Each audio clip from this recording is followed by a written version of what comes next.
Bon, ok, guys, donc je vous fais cette petite intro-là juste pour m'excuser de la lourdeur de cette vidéo-là. Je voulais aussi rajouter que ça fait plusieurs jours, plusieurs semaines que j'en ai parlé à très peu de personnes autour de moi et je voulais savoir avec eux, avoir leur avis, savoir si c'était la bonne chose, si je postais ça ou si c'était trop dramatique parce que c'est tellement pas moi. Mais en même temps, on me dit que je devais le faire, que ça allait servir à quelque chose. Alors, c'est pour ça que je le fais aujourd'hui, mais je le fais avec un petit peu de difficulté pour être bien honnête. Mais en même temps, je sais que c'est pour un bien, puis je pense que c'est vraiment important que je pose ça. Je fais jamais des vidéos lourdes comme ça. J'ai essayé évidemment de tourner dans la lourdeur puis de mettre ça un peu plus genre funny, même si le sujet est vraiment pas funny. Mais je trouvais juste ça full important de parler un peu de ce concept-là, sans nécessairement aller vers une dénonciation. Mais bon, je veux pas dans l'histoire, ça vient avec un peu. Donc, j'espère que vous allez quand même aimer votre écoute et que ça va vous faire réfléchir un peu ou vous faire réfléchir des gens autour de vous un peu si jamais vous le montrez à d'autres gens. Et c'est ça, fait que je voulais juste m'excuser. Comme je vous fais ça vraiment raw de même, mais je voulais m'excuser un peu de la lourdeur de tout ça, mais j'espère que vous allez quand même, ça va vous faire réfléchir ou vous faire avancer ou vous faire aller quelque part dans votre tête avec tout ça. Ok, allô guys, alors aujourd'hui j'ai décidé de vous faire une petite vidéo pour vous parler un peu du célibat en tant que femme et en tant que femme trans. Et évidemment, j'ai envie de vous emmener sur des points qui sont un petit peu rough.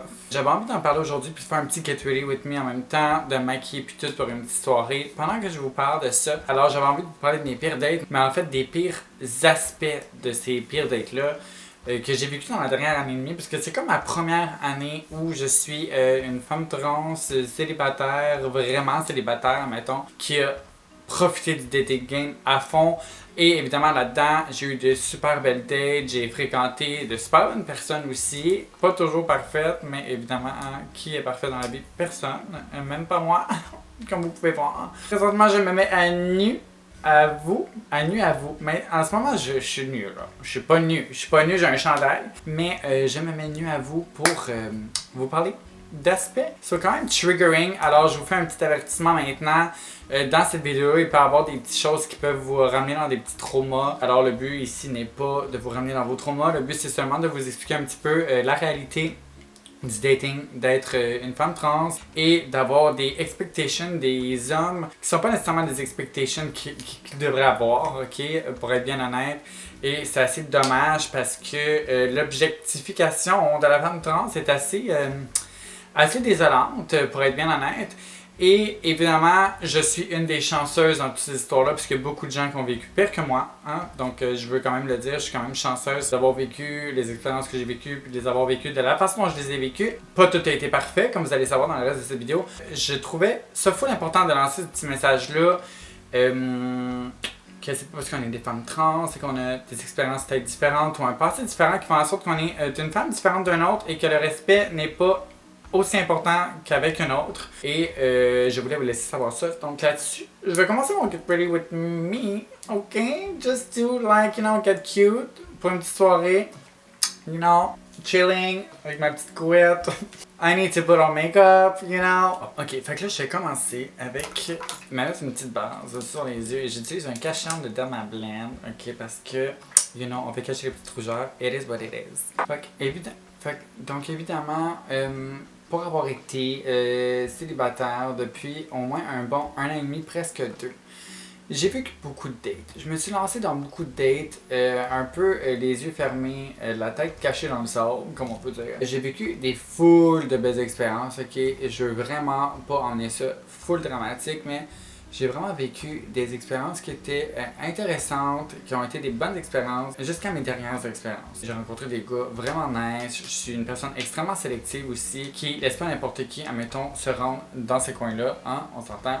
The girl is not that easy, you know. Sur toutes ces personnes-là, j'ai eu peut-être genre 2 dates qui étaient pas superbes, dans le sens où les personnes pouvaient être vraiment nice, mais au final, c'était facile de catcher ou de voir où ce que ces personnes-là voulaient se rendre. C'est ce qui est un peu désolant.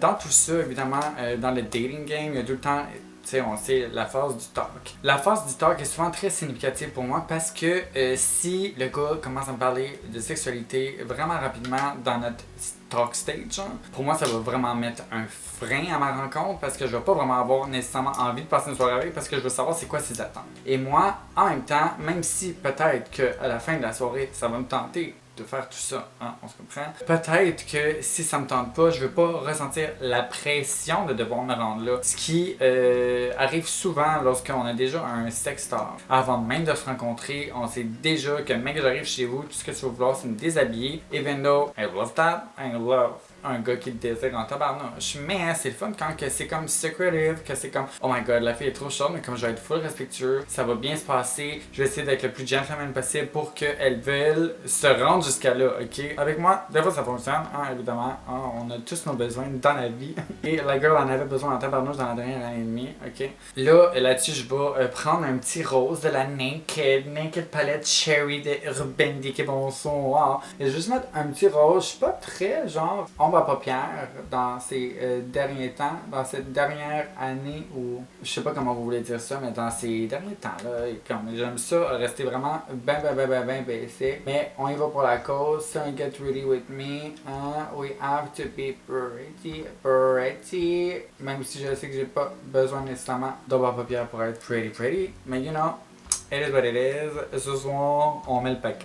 Donc c'est ça, alors pour moi, évidemment le sex talk, c'est du non avant qu'on se soit rencontrés. Après qu'on se soit rencontrés, qu'on sache notre attirance, que j'avais compris un petit peu quelles étaient les intentions, si c'était du sérieux, pas sérieux, ou que c'était du one day at a time, go with the flow, puis que ça se rend là, ça se rend là. Mais quand que, avant même qu'on ait vraiment approfondi tout ça en vrai, tu me parles de sexualité, déjà là, pour moi, c'est un turn-off, c'est un red flag. Mais, tu sais, des fois, hein, on se laisse un peu emporter par l'engouement. Hein, des fois, il y en a qui sont bien cute, pis t'es comme, bon, ok, ouais, peut-être que c'est à soi, why not coconut. Mais, souvent, ça fonctionne pas avec moi, ok? Fait que si jamais vous essayez de me croiser un jour, je vous dis tout de suite, essayez pas de me parler de sexe la première fois qu'on se parle, ça marchera pas, on ne viendra pas chez vous, ok? Fait que là, j'allais me faire un petit genre, pas crease, mais comme juste un petit genre blending avec une petite couleur neutre. J'ai vraiment pas envie d'avoir un look trop extra today, ok? Mais on va y aller avec quelque chose de quand même assez relax, mais qui sort un petit peu de l'ordinaire. On comprend le projet ici, bonsoir. Low-key blending for the gods. Je vais passer au sujet vraiment sérieux, me concentrer au temps, puisqu'en ce moment, je ne peux pas me concentrer. Hein? On va essayer de garder ça. Je savais pas que j'avais un TDAH, mais aujourd'hui, je vous confirme que j'en ai un parce que je ne peux pas parler en même temps de me faire un maquillage bon fond. Je vais me faire une petite wing liner avec ma palette qui est One Size of the Patrick Star. Et je vais prendre un noir puis un brun juste pour me faire un genre de petit eyeliner avec de l'ombre à paupières. C'est vraiment mon thing ces temps-ci. Sans nécessairement y aller too much, mais juste pour dire que the girl is cute. J'aime beaucoup mouiller aussi mon pinceau. Ça a l'air vraiment dégueu aussi la batte, mais en même temps, j'utilise pas ma palette avec personne d'autre. Donc, hein, j'ai le droit de le faire. Fuck la COVID pour moi-même, on s'en fout. Donc j'ai fait ma wing liner, ok, hors caméra parce que pour de vrai j'avais vraiment besoin de me concentrer et en ce moment il est quand même tard et donc on s'entend que you know the girl is a little bit tired. Fait que là de parler en même temps de faire une wing liner is another thing. Comme montage, je vais utiliser le Mac Studio Fix avec un FPS qui ne fonctionne probablement plus parce que ça fait à peu près 3 ans que j'ai le même fond de teint. Mais je le porte pas toujours, mais je l'aime beaucoup parce qu'il est quand même couvrant. Mais avant de mettre le fond de teint, j'allais oublier, j'allais mettre ma base de NYX Marshmallow que j'ai jamais essayé et j'ai quand même hâte de savoir qu'est-ce que ça fait sur la peau parce que ça a l'air que c'est magnifique. Fait que dans le fond, avec tout ça, évidemment, vient l'histoire des expectations des gars. C'est ce qui est la partie la plus problématique en fait de cette histoire-là, c'est les expectations des gars. Je pense que les hommes ont probablement tendance à... The fuck? Moi qui réalise en montage que j'avais du noir sur ma bobine du bas, du noir de mon eyeliner, plus rien ne va.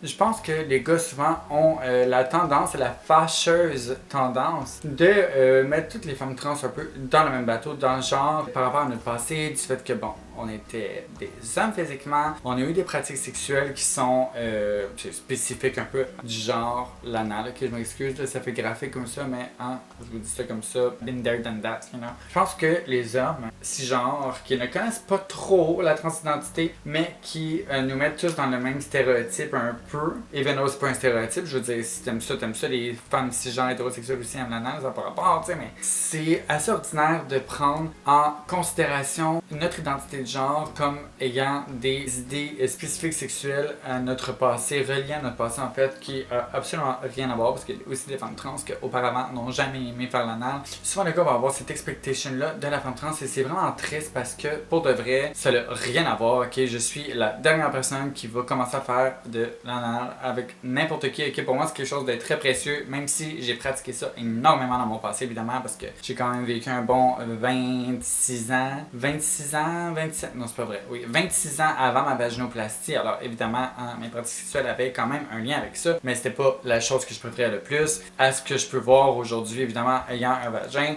je choisirais vraiment pas l'anal comme première pratique sexuelle, ok? Mais évidemment les gars pensent que c'est quelque chose que je vais offrir de façon facile. Alors, voilà un peu l'histoire d'un dating assez décalissant, bonsoir. Sauf que l'affaire, c'est que la date se passait super bien. C'était un gars avec qui je parlais depuis quelques jours, avec qui on avait des bonnes conversations, un gars d'ambition et tout. Et bon, évidemment, je trouvais qu'on se parle, et on n'emmène pas de sujet sexuel du tout.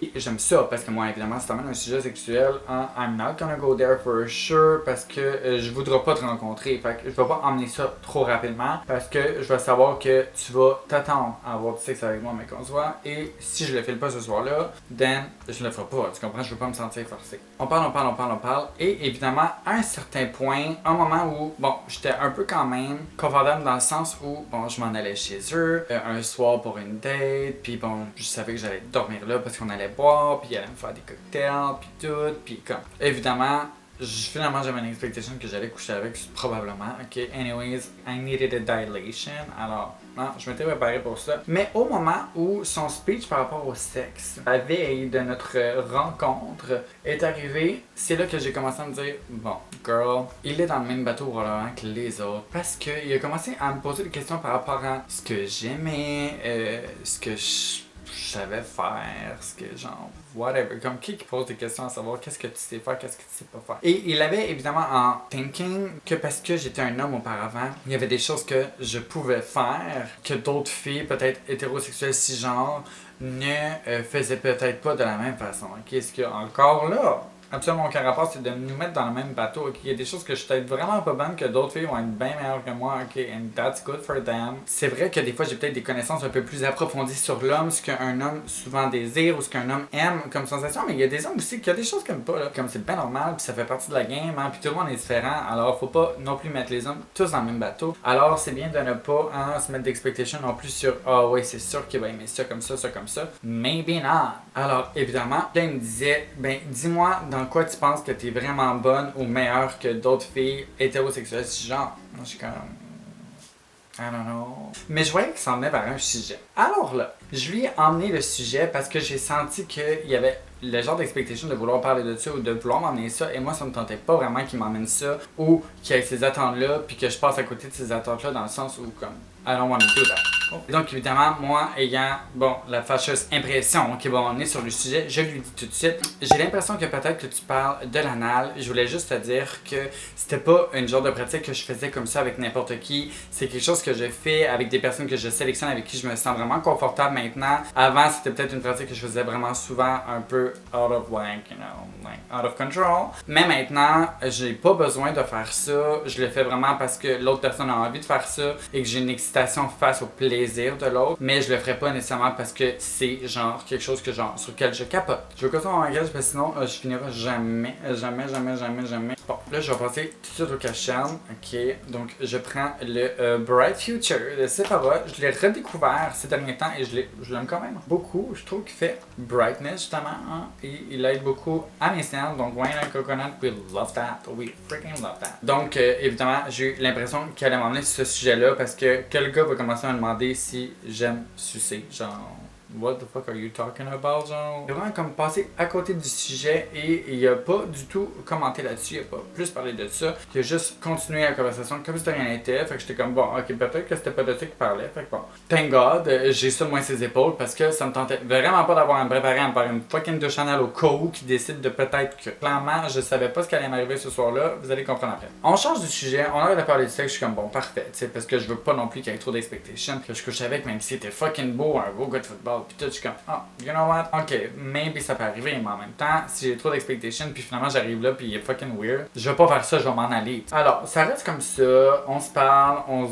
va en date ensemble le lendemain. Alors, moi, je suis comme, bon, le lendemain, j'ai ma date avec, ok, fait que là, je me prépare, je me mets cute, je m'en vais jusqu'à l'autre bout du monde pour le rejoindre, parce que je savais pas qu'elle habitait aussi loin, mais elle habitait fucking loin. Alors, déjà en chemin, je m'étais dit, clairement, ça ne sera pas mon mari, parce qu'il est beaucoup trop loin pour moi. Mon char de location est déjà dépassé dans son kilométrage, je ne peux pas sortir avec quelqu'un qui habite à 1 heure de chez moi. Ok, alors je m'étais dit, bon, hein, en même temps, si c'est un parfait, je vais le savoir à soi, et puis au pire, je ferai 1 heure de char à chaque jour. Hein, c'était pas dans mes expectations non plus. Toujours mieux de pas trop se faire d'expectations. Alors, je fais la route. On n'a jamais reparlé de sexe. Je sais déjà que je vais dormir chez eux parce que de toute façon, ils habitent à 1 heure de fucking chez nous. Ok, alors je me dis, no way que je vais devoir revenir chez moi après avoir bu d'alcool. Et anyway, notre plan c'était de boire de l'alcool, manger et parler. Alors, je m'en vais chez eux en toute conscience évidemment que des relations sexuelles peuvent arriver. Et je m'en vais chez eux. Ça se passe full bien. Il est vraiment beau. Il est intelligent, il a des projets. Il me parle de ses projets qu'il m'avait déjà parlé en message. Il me montre des affaires. Genre, on déballe plein d'affaires qu'il s'était acheté, genre un espresso, pis tout. Il commence à me faire des drinks. On se parle. Puis comme pour vrai, ça coule full bien. La conversation va super bien. A1, il n'y a jamais de temps de pause. Il y a un full de beaux chiens. Il me fait le tour de la maison. Vraiment cute. On parle. Alors là, je vous ai pas montré, mais je set avec la poudre Dermablend que j'adore, qui est full fine. Avec une éponge, ok, si vous voulez un truc pour être sûr que vous n'ayez pas trop de crease et que votre peau soit flawless pour toute la soirée, hein, je vous conseille de prendre une éponge et de bien setter votre visage. Comme ça, vous pouvez même dormir avec le make-up, même si je ne vous le recommande pas. Hein, ça se fait quand même. Alors, on fait ça comme ça. We get cute. That's it. Alors là, évidemment, dans la soirée, là, le moment où on a quand même bu de l'alcool. On s'est quand même rendu loin dans l'alcoolémie, ok? Alors, évidemment, ça venait sûrement en compte de jeu, mais je ne pense pas que l'alcool est une bonne raison pour faire ce genre d'acte. Mais bon, hein, on est un peu sous, on se désire, il est très beau, on est sur le bord d'aller se coucher, alors on commence à s'embrasser, évidemment. Il est beau, pis je suis comme, you know what, ok, je suis down. On va dans la chambre. Il y a un triggering factor qui s'en vient. On commence, évidemment, à se toucher. Le gars était vraiment prêt à ce que je mette ma face là, ok, parce que il a vraiment pas été de main morte. Ok, je pense que j'ai jamais été aussi vargé comme ça, juste avec des préliminaires, ok, mais je trouvais ça quand même excitant. Je suis comme, ouais, que le gars est entrepreneur, il sait quand même un peu ce que j'aime. Je suis quand même un petit peu surprise parce que je ne lui ai pas dit nécessairement que c'était quelque chose que j'aimais, puisqu'on n'a pas vraiment parlé en profondeur de sexualité. On commence à faire du sexe. Donc, comme je vous dis ici maintenant, protégez-vous, c'est super important. Moi, je me protège toujours quand que je ne connais pas évidemment la personne et que ça se passe de même dans un élan d'inconnu. Ok, un élan qu'on n'avait pas nécessairement prévu, mais qui était quand même prévenable. Alors, soyez prévenants et prévenantes et gardez-vous quelque chose de protection en quelque part dans votre sacoche ou dans votre sac de couchage. Et bon, donc là, évidemment, dans tout ça, l'élément de pénétration, ok, je m'excuse parce que là, c'est beaucoup graphique, c'est beaucoup de détails. TMI information, mais c'est quand même important dans tout ce processus-là. Donc, le gars... Donc, je vous avertis tout de suite à partir d'ici, je vous laisse un triggering warning parce que ça devient un peu plus graphique et peut-être un peu plus dur pour certaines personnes à entendre et j'aime mieux vous avertir pour le reste de l'histoire. Évidemment, rentre en moi. Et bon, on commence à faire l'amour, on commence à baiser de façon à 4 pattes. Hein? Le doggy style, comme tout le monde le connaît bien. Ok, mais excuse, c'est vraiment triggering tout ce qui s'en vient. Mais en fait, c'est pas tant triggering parce que maintenant je le vois plus autant triggering, mais pour moi le lendemain c'était surtout triggering. Au moment où il décide de me pousser sur le ventre, je me suis dit bon, évidemment, tous les gars font ça, ils te poussent sur le ventre puis ils te font l'amour comme si t'étais comme le ventre sur le lit. Évidemment, les fesses un peu relevées, hein? C'est quelque chose qui se fait, qui se pratique évidemment. Mais à ma surprise, et à quelque chose que je ne m'attendais pas et qui avait été parlé auparavant, que ce n'était pas quelque chose que j'avais envie de faire avec quelqu'un, que je n'étais pas deeply involved, que j'étais pas vraiment en train de fréquenter, qui n'avait pas sa place à avoir, cette petite partie de moi qui était précieuse, décide de commencer à rentrer son engin dans mon télé des coulots, ok? Et dans tout ça, évidemment, moi je m'étais dit, tu sais, des fois, les gars ont de la misère à viser. Fait qu'évidemment, des fois, hein, ils sont comme, puis là je suis comme, oups, wrong hole, puis ils sont comme, oh my god, oups. Fait que là, ils vont en bonne place. Mais là, moi, dans toute cette histoire-là, je suis comme, wrong hole, il est comme, non, pas wrong hole. Et il décide de rentrer. Et là, je suis comme, non. Il est comme, oui. Puis là, je suis comme, am I really, genre, est-ce que je suis vraiment en train de vivre ça? Puis là, je me retourne, évidemment, c'est un gars de football, il est sur moi. Moi, je suis couché sur le lit. Je me retourne et j'essaie de le pousser une fois en lui disant non. J'ai dit non, je t'ai déjà dit non. Puis il reste là. Puis j'essaie de le repousser une deuxième fois et une troisième fois. Et il se torse pas, puis il a littéralement fallu que la troisième fois, je donne vraiment un gros coup d'élan à mon bras, moi, la pauvre fille saoule, couché sur un lit, ventre sur le lit, ok, en perte de ses contrôles, pour essayer de le repousser et qu'il sorte. À partir de ce moment-là, je me souviens très bien que j'ai tellement été off que après ça, il est allé dans mon vagin, ce qui est déjà vraiment pas bon parce que on veut pas mixer les deux, tu sais, comme surtout pas anal puis après ça vagin, ok guys, parce que ça va vous donner une infection puis ça vous tente pas. Thank God, I didn't have that. À ce moment-là, je me suis littéralement senti violé parce que c'était quelque chose que j'avais expliqué ne pas vouloir faire. Et c'était quelque chose que pour moi était précieux, que je laissais pas n'importe qui aller là, à moins que je décide que oui. Et il a un peu pris ce pouvoir-là sur moi. Et évidemment, je me suis laissé faire après. Ce que je trouve vraiment ordinaire, j'aurais dû juste comme on my shit, puis genre me lever puis faire genre qu'est-ce que tu calisses, puis être vraiment off. Je l'ai laissé finir. Mais pas en arrière. Évidemment, il est revenu dans la bonne place. Mais j'étais déjà off. J'étais déjà un petit peu genre, qu'est-ce que je viens de vivre? Alors, j'étais un peu troublé. Pour être bien honnête, j'étais un peu troublé. Et je m'en suis pas full rendu compte sur le coup. Oui, je l'ai été troublé sur le coup, mais c'est plus le lendemain quand je suis reparti vers chez moi. Puis que le lendemain, il agissait comme si de rien n'était. J'ai un peu agi aussi comme si de rien n'était parce que j'étais comme, est-ce que j'ai vraiment vécu ça hier, genre? Excusez-moi, je vais jamais finir cette histoire-là. Je vais jamais finir ce pauvre maquillage-là. Je vais juste essayer d'aller faire un peu plus de contour parce que the girl needs the contour base. C'est vraiment le lendemain que j'ai vraiment réalisé que c'était un peu comme un viol, dans un sens où j'aurais pu intervenir. Et c'est là que j'ai comme réalisé un peu la vulnérabilité qu'une personne qui vit ça vit en fait, du genre où même si tu essaies de repousser, c'est un peu hors de ton contrôle. Puis c'est souvent après que tu le réalises. Puis évidemment, comme pour moi aussi, ça a été le lendemain que j'ai réalisé ça. Puis j'en ai parlé à du monde. Puis le monde était comme, oh my god, Arc, t'es-tu sérieux? Genre, est-ce que tu t'as vraiment vécu ça? Puis là, je suis comme.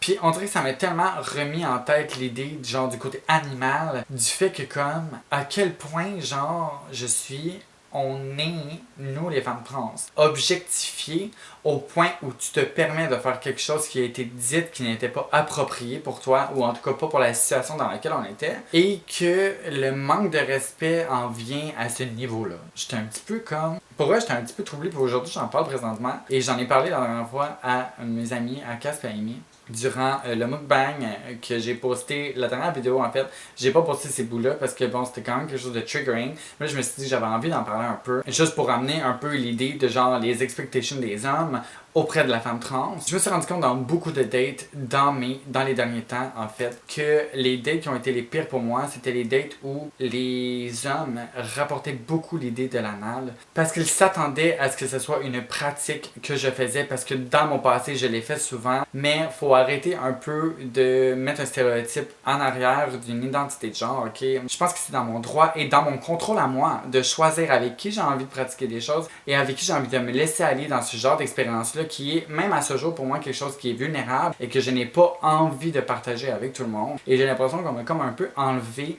ce droit-là et et ce contrôle-là de moi. Et donc, sur cette note, j'avais juste envie de un peu dire aux gens, aux hommes, d'arrêter. Excusez-moi, j'ai fait mon contour de nez hors caméra parce que pour vrai, il faut tellement que je me concentre puis je rapproche le miroir de ma face que ça valait vraiment pas la peine pour vous que vous voyez le faire. Hein? Un jour, je vous le montrerai comment je le fais si ça vous intéresse. J'avais juste envie de lancer ça un peu dans l'univers, d'arrêter en fait, hommes et femmes, whatever, d'avoir des expectations, tout dépendamment de la personne qui se trouve devant vous selon vos stéréotypes ou ce que vous pensez que les gens vivent ou qu'est-ce qu'ils aiment et tout. Surtout, évidemment, les femmes trans. Je pense qu'on vit déjà avec beaucoup de stéréotypes. Avoir des expectations sexuelles à cause qu'une femme est trans, je pense que c'est vraiment wrong. Chaque personne est différente. C'est pas parce qu'on est trans qu'on a des préférences. Et c'est pas parce qu'on est trans qu'on accepte de faire des choses. J'ai remarqué beaucoup dans le dating dans la dernière année que c'est tellement orienté sur la sexualité et sur l'objectification. Je suis plus qu'un objet, je suis plus que juste une sexualité. Je suis une personne qui se respecte et j'attends à me faire respecter aussi, évidemment. Fait que je vais faire un petit passage avec mon blush préféré que vous voyez qui est quand même un peu magané de Rimmel, le Maxi Blush que j'aime full parce qu'il est full pigmenté. Ok, juste pour me rajouter un peu plus de couleur, même si j'en ai déjà beaucoup, un peu sur le bout, un peu comme ça. Et il me reste juste à faire mon petit highlight. Je vais prendre la Pro Sculpting Duo de Makeup Forever Bonsoir pour faire mon highlight parce que le highlight est assez poignant. Bonsoir, vous allez voir. Ok, excuse me. J'aime aussi faire un peu mon front parce que, you know, j'ai un front quand même assez lisse et j'aime ça montrer qu'il est très lisse grâce au Botox. Bonsoir. Un peu le menton. On est set for life. Dans toute cette histoire-là, c'est vraiment le lendemain que je me suis rendu compte que ma date était devenue comme un peu un de mes cauchemars. Puis quand je lui en ai parlé, la seule chose qu'il était capable de me dire, c'est que mon backdoor lui faisait les beaux yeux et qu'il voulait tout simplement que je le pénètre, alors que je pense pas qu'une partie du corps peut vraiment vous donner le droit de faire ce genre de geste-là. C'est vraiment le lendemain, et c'est vraiment avec le temps, en réfléchissant à tout ça, en ayant une perspective différente hors de la situation, que je me suis rendu compte de ce qui m'était un peu arrivé. Et c'est là que je me rends compte que les personnes vont avoir un peu une expectation qui vont aller à l'encontre de ce que je veux ou ce que je pense que la personne va vouloir. Et c'est un peu plate parce qu'à partir de ce moment-là, c'est là que j'ai l'impression que j'ai perdu un peu le contrôle de moi et que j'ai perdu un peu le contrôle de la situation. Et tout ça pour dire que l'objectification de la femme, qu'elle soit trans ou non, c'est vraiment wrong. Et j'ai envie de lancer ce message-là pour que ces personnes qui objectifient d'autres personnes se rendent compte qu'un humain vaut plus que ça et une dignité aussi vaut beaucoup plus que ça. Et je pense que ça vaut pas la peine de cross ce genre de ligne-là, avec surtout une personne qu'on connaît pas, qu'on sait jamais comment elle va réagir. Moi, évidemment, mon mécanisme de défense a été de le prendre un peu à la légère, de le prendre un peu drôle, mais avec du recul. Aujourd'hui, je me rends compte qu'on a littéralement brimé une partie de moi. Et c'est poche parce que ça va avoir un impact sur mes prochaines dates et mes prochaines relations, évidemment. Ça va être plus difficile pour moi de m'ouvrir. Et je pense que c'est le cas pour beaucoup de gens qui vivent ce genre de situation-là, peu importe le degré de la situation. Alors, j'ai fait mes sourcils hors cam. J'étais un peu tanné de parler de tout ça. Là, il est temps pour moi d'aller à ma soirée. J'espère que la conversation n'a pas été trop deep ou trop lourde pour vous. Mon but, c'était pas de vous ramener dans des traumas. C'était plus de ramener la conversation sur l'objectification des femmes et surtout des femmes trans. Parce qu'évidemment, c'est une réalité que l'on vit assez fréquemment et je l'ai remarqué dans ma dernière année de célibat. Si jamais vous avez envie de vous confier à moi, vous pouvez toujours m'écrire, ça va me faire plaisir. Et aussi, si vous avez d'autres d'idées de vidéos, juste les écrire dans les commentaires en bas. Aussi, n'oubliez pas de mettre un thumbs up sur la vidéo si vous l'avez aimé et de vous abonner à ma chaîne pour agrandir cette magnifique communauté que je bâtis depuis maintenant 10 ans. Oui, 10 ans, bonsoir. Et voilà, donc on se revoit pour une prochaine vidéo.